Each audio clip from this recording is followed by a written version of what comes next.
Hello guys, നമ്മൾ നാളത്തെ market 12-ാം തീയതി ജൂണിലേക്കുള്ള നമ്മളുടെ പ്ലാൻ, ഇക്വിറ്റിയിൽ മാത്രമാണ് നമ്മൾ ട്രേഡ് ചെയ്യുന്നത്. ഇക്വിറ്റിയിലുള്ള പ്ലാനാണ് നമ്മളിവിടെ നോക്കാൻ പോകുന്നത്. നാളെ നമ്മൾ വോൾട്ട് ആംപിയറിൽ നമുക്ക് 2 എൻട്രിയാണ് നമ്മൾ കൺസിഡർ ചെയ്യുന്നത്. ഒന്ന്, ഈ ലെവലിൽ നിന്ന് ബ്രേക്ക് ചെയ്തിട്ടുണ്ടെങ്കിൽ ഒരു ലോങ് എൻട്രി ടാർഗറ്റ് ഇവിടെ. അത് കഴിഞ്ഞിട്ട് രണ്ടാമത്തെ എൻട്രി എന്ന് പറഞ്ഞിട്ടുണ്ടെങ്കിൽ ഇവിടുന്ന് നമ്മൾ ഷോർട്ട് ചെയ്യുന്ന ടാർഗറ്റ് ഇവിടെ. അങ്ങനെ ഈ 2 എൻട്രി നാളെ മാർക്കറ്റ് ഓപ്പൺ ചെയ്യുന്നതിനനുസരിച്ചാണ് നമ്മൾ നോക്കുക. ഇതിനിടയിലുള്ള ഈ ഒരു ഗ്യാപ്പ് അവിടെ നമ്മൾ ട്രേഡ് ചെയ്യാൻ പോകുന്നില്ല. ആ ഒരു നോ ട്രേഡ് സോൺ എന്ന് പറഞ്ഞിട്ട് നമ്മളവിടെ കൊടുക്കാം. ഇതിൽ ഈ മുകളിൽ എൻട്രി, താഴെ എൻട്രി, ഈ 2 എൻട്രി മാത്രമേ നമ്മൾ വോൾട്ട് ആംപിയറിൽ കൺസിഡർ ചെയ്യുന്നുള്ളൂ. ഓക്കെ, ഇനി നെക്സ്റ്റ് നമ്മളുടെ ചാർട്ടിൽ കിടക്കുന്നത് ഫോഴ്സ് മോട്ടോഴ്സ് ഉണ്ട്. ഫോഴ്സ് മോട്ടോഴ്സിൽ നമ്മളുടെ എൻട്രി നമ്മൾ ഷോർട്ട് ചെയ്യാൻ തന്നെയാണ് ഇതിലും നോക്കുന്നത്. ഷോർട്ട് ചെയ്യാൻ വേണ്ടിയിട്ടുള്ള നമ്മളുടെ എൻട്രിയിൽ വരുന്നത് ഒന്നാമത്തത്, നമ്മൾ ടാർഗറ്റ് ഒന്ന് അഡ്ജസ്റ്റ് ചെയ്യുക.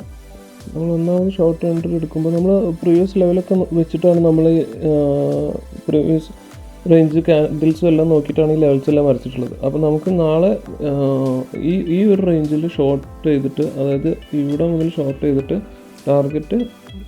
ടാർഗറ്റ് നമുക്ക് ഇവിടെ സെറ്റ് ചെയ്യുന്ന പോലെ നമുക്ക് ചെയ്യാം. ഓക്കെ, അതൊരു ചെറിയ ട്രേഡ് ആ റേഞ്ചിൽ. പിന്നെ അടുത്തത് നമ്മൾ പ്ലാൻ എന്ന് വെച്ചിട്ടുണ്ടെങ്കിൽ നെക്സ്റ്റ് വീണ്ടും ഈ ലെവൽ ബ്രേക്ക് ചെയ്തിട്ടുണ്ടെങ്കിൽ അതിനുശേഷം ഷോർട്ട് ചെയ്യുന്ന ടാർഗറ്റ് ചെയ്യുന്നു. പിന്നെ ഈ ടാർഗറ്റ് 2 എന്ന് പറഞ്ഞത് അത് എക്സ്ട്രീം ലെവലിൽ നമുക്ക് വേണമെങ്കിൽ നമുക്ക് ജസ്റ്റ് മനസ്സിലാവുന്നതിന് വേണ്ടിയിട്ട്, ഇനി നാളത്തെ മാർക്കറ്റ് മൂവ്മെൻറ്റിനനുസരിച്ച് അപ്പോൾ വേണമെന്നുണ്ടെങ്കിൽ നമുക്ക് ടാർഗറ്റ് 2 എല്ലാം കൺസിഡർ ചെയ്യാം. അതിന് വേണ്ടിയിട്ട് മാത്രം ജസ്റ്റ് ചെയ്യുന്നു. ഓക്കെ, ഇതാണ് നമ്മളെ ഇതിൽ രണ്ടിലും പ്ലാൻസ്. അടുത്തത് പവർ ഇന്ത്യ. പവർ ഇന്ത്യയിൽ നമ്മളുടെ എൻട്രി പറഞ്ഞിട്ടുണ്ടെങ്കിൽ നമുക്ക് ഷോർട്ട് ചെയ്യാൻ വേണ്ടിയിട്ടുള്ള എൻട്രീസ് തന്നെയാണ് നോക്കുന്നത് മെയിന്. ഇത് മുന്നത്തെ ലെവലിൽ നമ്മൾ ചെയ്തു വെച്ചിട്ടുള്ളതാണ്. നമുക്ക് ഓരോ ലെവലിലും നമ്മളിത് മുന്നേ തന്നെ പ്ലാൻ ചെയ്ത് വെച്ചിട്ടുണ്ട്. അപ്പോൾ മുൻകൂട്ടി ടൈപ്പ് ചെയ്ത് വെച്ചതൊക്കെ തന്നെ അത് വീണ്ടും ആ ലെവലിൽ നമ്മളിപ്പോഴും ബ്രേക്ക് ചെയ്തിട്ട് നമുക്ക് എൻട്രി മിസ്സായിട്ടില്ല. സോ അതുകൊണ്ട് അവിടുന്ന് നമ്മൾ അടുത്ത എൻട്രി എന്ന് വെച്ചിട്ടുണ്ടെങ്കിൽ ഷോർട്ട് ചെയ്യുക, ടാർഗറ്റ് ഇവിടെ, വീണ്ടും ഷോർട്ട് ചെയ്യുന്ന ടാർഗറ്റ് ഈ ഒരു റേഞ്ചിലാണ് നമ്മൾ നോക്കുന്നത്. ഇനി പിന്നെ ഇവിടുന്ന് ഇവിടെ വരെ, ഇവിടുന്ന് ഇതുവരെ ഈ ഒരു റേഞ്ചിലാണ് നാളെ നോക്കുന്നത്. മാർക്കറ്റ് ഓപ്പൺ ചെയ്ത് ക്യാൻഡിൽസ് ഒക്കെ എവിടെയെന്നുള്ളതിനനുസരിച്ച് നമുക്ക് നാളത്തെ മാർക്കറ്റിൽ കാണാം. ഗൈസ്, നമ്മൾ ഇന്നലത്തെ എൻട്രി പ്രകാരം ഇപ്പോൾ മാർക്കറ്റ് എല്ലാം ക്ലോസ് ചെയ്ത് എല്ലാം കഴിഞ്ഞു. ഇന്നലത്തെ എൻട്രി പ്രകാരം നമ്മൾ ഇവിടുന്ന് ലോങ് പോകാൻ അല്ലെങ്കിൽ ഇവിടെ ഷോർട്ട് ചെയ്യാനാണ് പ്ലാൻ ചെയ്തിരുന്നത്. പക്ഷേ നമുക്ക് ഇവിടുന്ന് ഷോർട്ട് ചെയ്യാൻ പറ്റിയില്ല. ഫസ്റ്റ് ക്യാൻഡിൽ തന്നെ പെട്ടെന്ന് താഴേക്ക് പോയപ്പോൾ ഈ ഒരു റേഞ്ചിൽ നിന്ന് ഞാൻ അവസാനം ഒരു എൻട്രി എടുത്തു. പക്ഷേ എൻട്രി എടുത്ത് കഴിഞ്ഞിട്ട് ഇവിടുന്ന് നിങ്ങൾക്ക് നോക്കിയാലേ അറിയാം, ഇത് ഒരു 5-6 ഒരു അരമണിക്കൂർ സമയത്തിന് ക്യാൻഡിൽ ഇവിടെ തന്നെ കിടന്ന് കളിക്കായിരുന്നു. അപ്പോൾ ഞാൻ പിന്നെ ഇതൊരു റിവേഴ്സലാണോ എന്ന് വിചാരിച്ചിട്ട് ഞാൻ എന്ത് ചെയ്തു, ഇവിടുന്ന് എക്സിറ്റ് അടിക്കാൻ കാരണം അതേ സമയത്ത് തന്നെ നമുക്ക് ഫോഴ്സ് മോട്ടോഴ്സിൽ ആ ഒരു സമയത്ത് തന്നെ നമുക്ക് എന്ത് ചെയ്യും, ഫോഴ്സ് മോട്ടോഴ്സിൽ ഇവിടെ ഒരു എൻട്രി കിട്ടി കേട്ടോ. ഈ ഒരു സമയം ഏകദേശം ഒരു 9:30 സമയത്ത് തന്നെ നമുക്ക് ഇവിടുന്നും നോക്കിയിട്ടുണ്ടെങ്കിൽ കാണാമല്ലോ, ഒരു 9:35 ഈ ഒരു സമയത്ത് നമുക്ക് ഇവിടെ ഒരു എൻട്രി കിട്ടി. ഇത് ഈ ഡോട്ട് പറയുന്നത് ഇന്നലത്തെ ഹൈ ആയിരുന്നു. ആ ഹൈ പിന്നെ നമ്മളുടെ ലെവലുണ്ട് നമ്മൾ മുൻപേ വരച്ച് വെച്ച, അവിടുന്ന് കൂടി അത് രണ്ടും ബ്രേക്ക് ചെയ്ത് വരുമ്പോൾ നമ്മൾ ഇവിടുന്ന് ഒരു ഷോർട്ട് എൻട്രി എടുത്തു. ഷോർട്ട് എൻട്രി എടുത്തിട്ട് നമ്മളുടെ ടാർഗറ്റ് ഈ ഒരു റേഞ്ചായിരുന്നു. നമ്മൾ ഏകദേശം എക്സ്പെക്റ്റ് ചെയ്തിരുന്നത് ഇങ്ങനത്തെ ഈ ഒരു റേഞ്ചിലൊക്കെ വരുമ്പോൾ എക്സിറ്റ് ചെയ്യാമെന്നാണ് വിചാരിച്ചിട്ടുണ്ടായിരുന്നത്.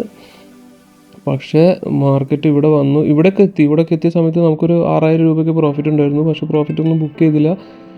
നമ്മൾ വെയിറ്റ് ചെയ്തു വരും എന്ന് വിചാരിച്ചിട്ട്. പക്ഷേ മാർക്കറ്റ് സൈഡ് വൈസ് പോയിട്ട് ലാസ്റ്റ് ഇവിടെ ഒരു 3 മണി സമയമാവുന്ന സമയത്ത് ഞാൻ എന്ത് ചെയ്തു, എക്സിറ്റ് ചെയ്തു. ഇപ്പോൾ ഈ ഒരു സമയത്ത് ഇവിടെ നമുക്ക് ഒരു 3,000 രൂപ പ്രോഫിറ്റിൽ ഇവിടുന്ന് അവസാനം എക്സിറ്റ് ചെയ്തു, നമ്മൾ മാറി. പിന്നെ അടുത്തത് ഇന്നലത്തെ നമ്മളുടെ എൻട്രി ഉണ്ടായിരുന്നത് പവർ ഇന്ത്യയിലായിരുന്നു. പവർ ഇന്ത്യയിലെ എൻട്രി നമുക്ക് പക്ഷേ എൻട്രി ചെയ്യാൻ പറ്റിയില്ല. കാരണം നമ്മൾ ഇവിടുന്ന് ഷോർട്ട് ചെയ്യുമെന്ന് പറഞ്ഞിട്ടുണ്ടായിരുന്നു, ഇത് ടാർഗറ്റും. പക്ഷേ മാർക്കറ്റ് ഓപ്പൺ ചെയ്ത് കഴിഞ്ഞു. പിന്നെ നമ്മൾ ഒരു ലെവലിൻ്റെ ഇടയിൽ കിടന്നിട്ടായിരുന്നു കളിച്ചിട്ടുണ്ടായിരുന്നു. അപ്പോൾ നമ്മൾ എൻട്രി എടുത്തില്ല.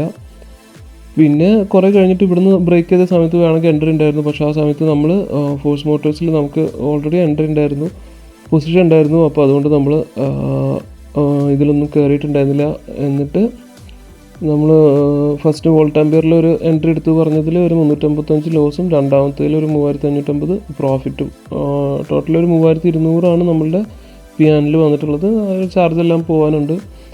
അങ്ങനെയാണ് നമ്മളെ ഇന്നത്തെ മാർക്കറ്റ് ഉണ്ടായിരുന്നത്.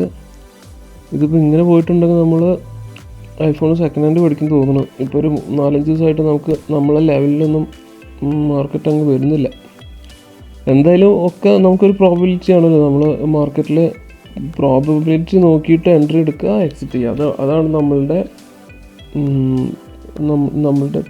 ട്രേഡിംഗ് എന്ന് പറഞ്ഞിട്ടുണ്ടെങ്കിൽ മാക്സിമം പ്രോബബിൾ ആയിട്ടുള്ള ട്രേഡ്സ് എടുക്കുക, ബാക്കിയുള്ളതെന്ന് ഒഴിഞ്ഞു നിൽക്കുക. എന്തായാലും ഗൈസ് കുഴപ്പമില്ല, നമുക്ക് നാളത്തെ മാർക്കറ്റിൽ നമുക്ക് നല്ലൊരു പ്രോഫിറ്റൊക്കെ ഉണ്ടാക്കാൻ പറ്റുമെന്ന് നോക്കാം. നാളെ മാർക്കറ്റ് ഓപ്പൺ ചെയ്യുന്നതിനനുസരിച്ച് കാര്യങ്ങളൊക്കെ നമുക്ക് നിൽക്കാം. Okay, thanks for watching guys and thanks for supporting me. Okay, see in the next video. By.